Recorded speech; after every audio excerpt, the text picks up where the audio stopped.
গুরুদেব, কি লাভ করিলে এই জগতের সব কিছু পাওয়া যাবে আর পবিত্র হওয়া যায়? জ্ঞান লাভ করলে, পূর্ণ জ্ঞান। সেজন্যে গীতায় বলেছে, জ্ঞানন লভ্যতে মোক্ষং জ্ঞানন পাপ নাশকম। জ্ঞানে মোক্ষ লাভ হয়, জ্ঞানে পাপ নাশ হয়।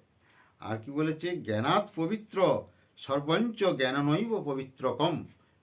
জ্ঞানেই পবিত্র এবং সর্বকিছু জ্ঞানই পবিত্র হয়। জ্ঞানঞ্চ ত্রিবিধ দ্বিবিধঞ্চ ভেদা ভেদ বিভেদত, অর্থাৎ সমস্ত ভেদ তার চলে যায়। ভেদজ্ঞানং বহুবিধং সৃষ্টি সংহার কারকম।